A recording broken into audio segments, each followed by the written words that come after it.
सदर मोहतरम, हमारे बीच में हमारे एमआईएम के प्रत्याशी मौलाना मदनी साहब, लईक साहब, उलमा इकराम जो दाइस पे तशरीफ रखते हैं,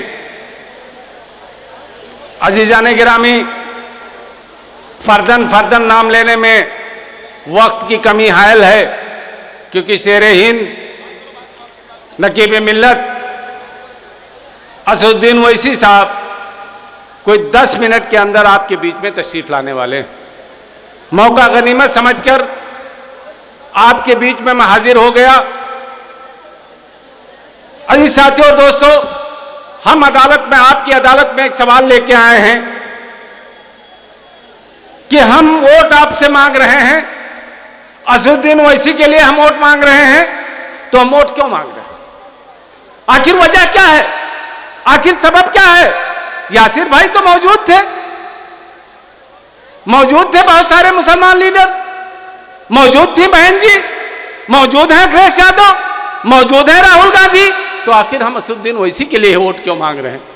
अजीज साथियों और दोस्तों, हम अपना वोट आपसे भीख नहीं मांग रहे हैं, बल्कि हम असदुद्दीन ओवैसी के नाम पर अगर वोट मांग रहे हैं तो हम अपना हक समझ के वोट मांग रहे हैं। वो हक क्यों है?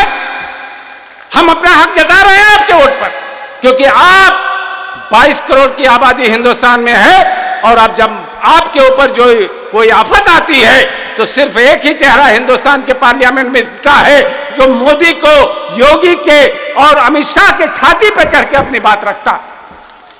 उसका नाम क्या है? उसका नाम क्या है? उसका नाम असदुद्दीन ओवैसी है। बताओ, जब हिंदुस्तान में 2 कानून बन रहा था, एक कानून यह था कि रामपाल और मोहम्मद यूसुफ 2 भाई हैं, रामपाल और मोहम्मद यूसुफ बैठे हुए पुलिया पर और बातें कर रहे हैं, और थानेदार आता है, पूछता तुम्हारा नाम क्या है? कहते हैं रामपाल, कहते हैं तुम तो घर जाओ। दूसरे से पूछते हैं तुम्हारा नाम क्या है? वो कहता मोहम्मद यूसुफ, कहते तुम थाने चलो। अब थाने ले जाके क्या पूछोगे? तुम्हारे बाप का क्या नाम है? तुम्हारे लकड़दादा का क्या नाम है? तुम्हारे परदादा का नाम क्या है? तुम्हारे सकरदादा का नाम क्या है? अगर तुम नहीं बता पाओगे तो तुम्हें जेल में डाल दिया जाएगा, तुम्हारे घर मैसेज पहुंचा दिया जाएगा कि कागज लाके दिखाओ। कागज क्या दिखाएं? आज इसी नानपारा में मौजूद हो हिंदू मुसलमान, 3 पुष्ट के बाद अगर चौथे पुष्ट का नाम पूछा जाए, बता पाओगे? नहीं बता पाओगे। तो किस बात का सबूत दें कि हम पाकिस्तान से आए हैं? किस बात का सबूत दें हम अफगानिस्तान से आए हैं? और सिर्फ एक जात के लोगों को देना पड़ेगा, दूसरे धर्म के लोगों को नहीं देना पड़ेगा। तो असदुद्दीन ओवैसी ने कहा कि अगर हिंदुस्तान में यह कानून है कि हिंदू के लिए अलग कानून होगा, मुसलमान के लिए अलग कानून होगा, तो इस कानून को हम अपने बूट के नोक पे रखते हैं। और भरे सदन में मोदी की छाती पर चढ़कर, अमित शाह की छाती पर चढ़कर उस कानून को फाड़ दिया, उस बिल को फाड़ दिया। बताओ उसका हक बनता है कि नहीं बनता? हाथ उठा के बोलो, क्या हक है उसका? तुम्हारे वोट पर नहीं है। अजीज साथियों दोस्तों, फिर मामला आता है तबलीगी जमात का। तुम कहते हो बेईमान, वो अरविंद केजरीवाल कहता है कि इतने वो लोग तो कोरोना के बाहर से आए हैं और इतने लोग मरकज से आए हैं। गिना जाता था वोट। अरे बेईमान केजरीवाल, अरे मोदी बेईमान, तो ये क्यों नहीं बताता है कि कुंभ के मेले से 2 लाख आदमी आए, वो कहां गए? 2 करोड़ आदमी जो इकट्ठा होते हैं, तो तबलीगी जमात के लोगों को गिनता है, लेकिन कुंभ के मेले के लोगों को नहीं गिनता। अजीज साथियों दोस्तों, फिर कहते हो 3 तलाक, शरीयत में मुदाखलत की क्या जिम्मेदारी? तुम कौन होते हो जो शरीयत में मुदाखलत करो? शरीयत में मुदाखलत करोगे? एक मर्द और औरत में झगड़ा होगा, मर्द गुस्से में तलाक दे देगा, औरत जो जाएगी थाने पर और पुलिस आएगी, मर्द को गिरफ्तार कर लेगी। अब औरत के 3 बच्चे हैं, वो बच्चे कहां जाएंगे? वो औरत कहां जाएगी? औरत मायके जाएगी, मायके वाले कहेंगे बहनी आई हो तो 2-4 महीना तो रह सकती हो, लेकिन पूरी जिंदगी कौन काटेगा? और ससुराल में आती है तो ससुर कहता है मेरे बेटे को जेल में भिजवा के तू ससुराल में रहेगी। सास कहती है मेरे बेटे को भेजवा के जेल तू ससुराल में रहेगी।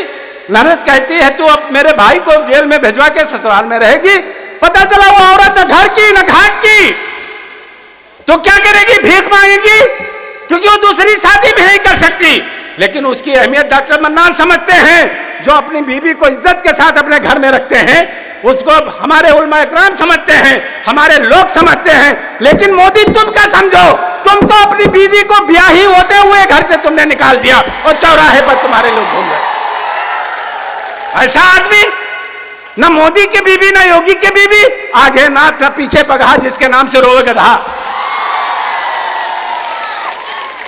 तुम आए हो हमसे सवाल करने, तुम हमारी आंखों में आंख डालोगे? तुम्हारी यह हैसियत? कश्मीर के मुद्दे पर इस मुल्क में कहा गया कि कश्मीर में 370 हटा दिया गया। 370 क्या था हम तुम्हें बताते हैं, जिसपे हमारे लीडर खामोश रहते हैं। 370 वो धारा था जब भारत और पाकिस्तान का बंटवारा होने लगा, तो पंडित नेहरू जी के कश्मीर में पैदा हुए थे। तो पंडित नेहरू ने शेख अब्दुल्ला से कहा कि भैया तुम भारत में आ जाओ, तुम मत जाओ पाकिस्तान। शेख अब्दुल्ला ने कहा ठीक है, हमारे लिए अलग से कानून बना दो। भारत के संविधान में दर्ज हो गया कि 370 आर्टिकल के तहत कश्मीर ऑटोनॉमस कश्मीर रहेगा। आज तुम भारत के संविधान की धज्जियां तुमने उड़ाई, तुमसे 70 हटा दिया 370। आज वहां मां बहनों की आबरू लूटी जा रही है। तुम जीती हुई सरकार को, महबूबा मुफ्ती की चुनी हुई सरकार को तुमने गिरा दिया। हिंदुस्तान में न कोई आलिम बोला, न कोई नेता बोला, न राहुल बोला, न अखिलेश बोली, न सोनिया गांधी बोली, न मायावती बोली। बोला तो असदुद्दीन ओवैसी बोला, और उसने कहा कि भारत के संविधान में 370 दर्ज है। अगर तुमने ये किया है तो संविधान के विरोध में तुमने काम किया। अजीज साथियों और दोस्तों, ऐसा दिलेर होना चाहिए जो मोदी और योगी के छाती पे चढ़ के अपनी बात कहे, सदन के अंदर, भारत के पार्लियामेंट के अंदर। अजीज साथियों और दोस्तों, आप कहते हो कि बाबरी राम जन्मभूमि मस्जिद का फैसला आया, उस फैसले में जस्टिस गोगोई लिखता है कि जहां बाबरी मस्जिद बनी थी उसके अंदर कोई हिंदू मंदिर नहीं था। यह फैसले में लिखा हुआ। फिर दूसरी बात कहते हैं कि 1950 में जो बुत रखे गए बाबरी मस्जिद में वो नाजायज थे। तीसरी बात कहा जाता है कि 1992 में जो मस्जिद तोड़ी गई वो नाजायज तरीके से तोड़ी गई। फिर आप फैसला क्यों देते हो? जब सारा काम शुरू से नाजायज ही कर रहे हो तो तुम फैसला क्यों देते हो? अभी नहीं आए हैं, जब आएंगे तो बता देंगे। जब हम बंद करेंगे तकरीर तो समझ लेना कि ओवैसी साहब आ चुके हैं। बैठ जाओ।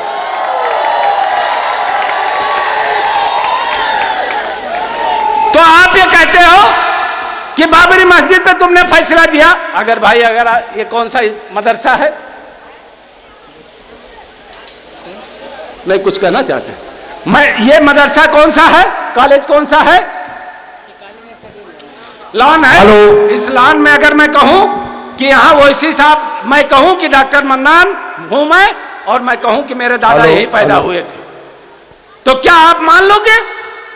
मैं कहूं मैं बहुत बहादुर आदमी हूं, मैं बहुत बड़ा आदमी हूं, इसलिए ऐलान मेरी है, क्योंकि मेरा विश्वास है, मेरा आस्था है कि मेरे दादा यहीं पैदा हुए थे। तो क्या फैसला लोगे?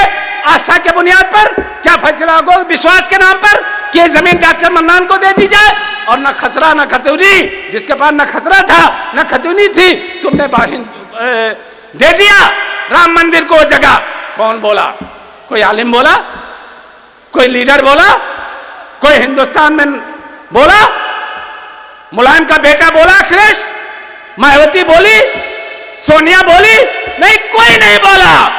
बोला तो असदुद्दीन ओवैसी बोला। क्या बोला? कि जहां बाबरी मस्जिद बन गई वो कयामत तक मस्जिद रहेगी, तुम जो कुछ भी चाहो कर लो। सुप्रीम कोर्ट ने भले फैसला दे दिया है, लेकिन सुप्रीम कोर्ट से बड़ी हुई एक कोर्ट है, अल्लाह की कोर्ट, अल्लाह की अदालत। हम उस अदालत को मानते हैं, तुम्हारी अदालत को नहीं मानते। अगर ऐसी कहते हैं कि मस्जिद है तो बताओ, कोई समाजवादी बेईमान आके कह दे, कोई बहुजन का बेईमान आके कह दे, मुसलमान, कोई कांग्रेस का बेईमान आके कह दे कि वो राम जन्मभूमि है। किसी में कलेजा है? कलेजा नहीं है, सबके दिल में है कि वो मस्जिद है। हमारा विरोधी भी समझता है वो मस्जिद है। इस गलतफहमी में कोई ना रहे। कोई समाजवादी में मुसलमान है वो भी जानता है मस्जिद है, कोई बहुजन में मुसलमान है वो भी जानता है मस्जिद है, कोई कांग्रेस में है वो भी जानता है मस्जिद है। हाँ, वो ये है कि वो बुज़दिल है, वो बोल नहीं सकते। हम दिलावर हैं, हम अल्लाह को हाजिर नाजिर जान के बोलते हैं कि वो मस्जिद है और क़यामत तक मस्जिद रहेगी। अजीज साथियों, दोस्तों, इस फैसले पर जब असदुद्दीन ओवैसी कहते हैं तो वो सबूत देते हैं कि सुप्रीम कोर्ट सुप्रीम है लेकिन इनफाइलेबल नहीं है। वो जब बिल फाड़ते हैं पार्लियामेंट में तो सबूत देते हैं कि चूंकि साउथ अफ्रीका में महात्मा गांधी ने बिल फाड़ा था इसलिए मैं इस बिल को फाड़ रहा हूं। अगर वो इसी देशद्रोही है तो फिर महात्मा गांधी भी देशद्रोही है।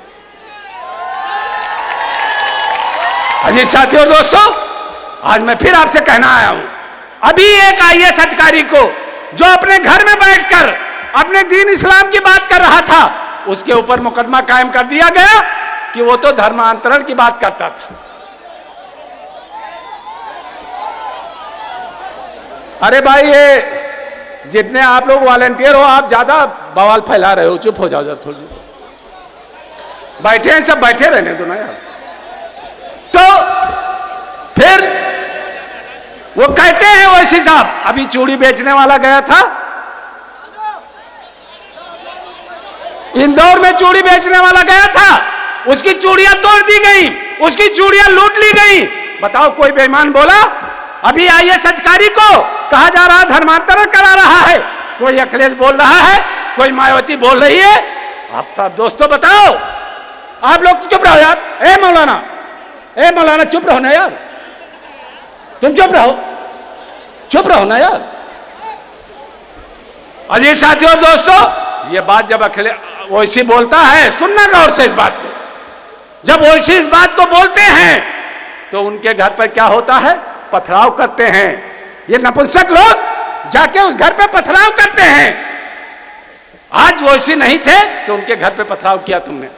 ओवैसी को बस चले तो ये नाथूराम गोडसे के लोग, ये नाथूराम गोडसे की औलादें ओवैसी को गोली मार दे, क्योंकि ये महात्मा गांधी को जब गोली मार चुके हैं तो ओवैसी को गोली मारने में क्या है। बस इनका चले तो ओवैसी पर बम फोड़ दें, बस इनका चले तो ओवैसी को गायब कर दें। इतना बड़ा रिस्क लेता है एक आदमी। तुम 22 करोड़ मजलूमों के लिए एक आदमी अपने जान पे खेल रहा है, उसके बदले आप क्या देते हो? यही ना, होटल पे बैठ के यही कहते हो ना कि अरे बड़ा अच्छा बोलता है, शेर है हमारा। इससे हिमायत नहीं होगी। अगर तुम कुछ नहीं कर सकते हो इसी के लिए तो हिमायत तो कर सकते हो ना। हाथ उठा के बताओ कि हिमायत करोगे कि नहीं करोगे। और हिमायत होगी तो तुम्हारे हाथ उठाने से पूरी दुनिया में बात नहीं फैलेगी। कैसे फैलेगी? जब तुम पटन चुनाव निशान पे बटन दबाओगे और मौलाना को जिताओगे, मौलाना को वोट दोगे, तो पूरी दुनिया में खबर आएगी कि नानपारा के मुसलमानों ने वो इसी का सीना ठोक के साथ दिया। मौलाना साहब आइए, ये मर्द मुजाहिद आपके बीच में खड़ा है, हाथ जोड़ के मैं अपील करता हूं, सारे लोग हाथ उठा के बताओ कि आप दोगे वोट कि नहीं दोगे। चलो, अल्लाह का शुक्र है कि आपकी बातें हमारी बातें बस 5 मिनट में पहुंच रहे हैं, तब तक मुझे झेलोगे ना। अजीज साथियों, दोस्तों, मैं ये कह रहा हूं कि आप अगर हिमायत करना चाहते हो ओवैसी की तो पतन चुनाव निशान पे बटन दबाना। समाजवादी के बेईमान दलाल कितना भी आए कह देना, दरवाजे पे आए तो भगाना नहीं। समाजवादी के दलाल आएंगे समझाने, क्या आएंगे समझाने? क्यों रे, ओवैसी तो बीजेपी का एजेंट है। बेईमानों, जो पॉइंट हमने रखा है उस पॉइंट पे बताओ ना कि अखिलेश यादव ने क्या किया। ओवैसी को एजेंट बता दोगे तो दरवाजे पे आए तो उनको भगाना नहीं। इनको खाना देना, समाजवादियों को पानी देना, बिस्तर देना, चाय देना। लेकिन अगर ये कहें कि साइकिल चुनाव निशान पर बटन दबाना और अखिलेश यादव को वोट देना, तो कह देना कि हम खाना देंगे, पानी देंगे, तुम्हें बिस्तर देंगे, लेकिन हम ये वोट तुम्हें नहीं देंगे, क्योंकि ये वोट हमारे कौम का मुस्तकबिल है, ये वोट हमारे बच्चों के आने वाले बच्चों के मुस्तकबिल है, ये वोट हमारे बहु बेटियों की जमानत है, ये वोट हमारे कौम का मुस्तकबिल है। इसलिए वोट तो पतंग चुनाव निशान पर दबेगा, मोहर चुनाव निशान पतंग पर दबेगा। और ऐसा करोगे तो मैं बता दूं आपको कि रुख से पर्दा हटा दे जरा साकिया, रुख से पर्दा हटा दे जरा साकिया, बस अभी रंग महफिल बदल जाएगी। जो हैं बेहोश वो होश में आएंगे, हश्र का सारा नक्शा बदल जाएगा। आज मायूस मत होना, आज तुम्हारे साथ चंद्रशेखर रावण आए हैं, आज तुम्हारे साथ ओम प्रकाश राजभर आए हैं, आज तुम्हारे साथ शिवपाल यादव जी आए हैं। कल अगर इस देश पर अगर मुख्यमंत्री बनना है तो अखिलेश यादव हमारी चौखट पे तुम्हें आना होगा, बहन जी हमारी चौखट पे आना होगा। और तुम आओगे तो हम तुम्हारा साथ भी देंगे, क्योंकि हम चाहते हैं कि योगी मुख्यमंत्री ना बने। हम चाहते हैं अखिलेश जी चलो तुम मुख्यमंत्री बनो, लेकिन फ्री में नहीं, फ्री में नहीं होगा। वकार साहब का जनरेशन खत्म, सैयद वकार का, अब नई जनरेशन आई है। वो कहती है कि अखिलेश यादव 9% आबादी तुम्हारी, 20% आबादी हमारी, तुम मुख्यमंत्री बनोगे तो डिप्टी चीफ मिनिस्टर हम बनेंगे, इसके अलावा कोई समझौता। और ना तुम्हारा हाल जो तेजस्वी यादव का हुआ है वही हाल तुम्हारा होगा।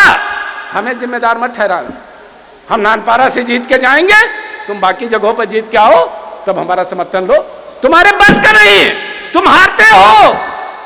राहुल गांधी हारता है अमेठी से, फिर कहां जाता? वायनाड, क्योंकि वायनाड में 50% मुसलमान। तुम वायनाड जाते हो तो तुम्हारी आबरू बचती है, नेहरू के पोते की आबरू तब बचती है जब मुसलमान अपना वोट देता है।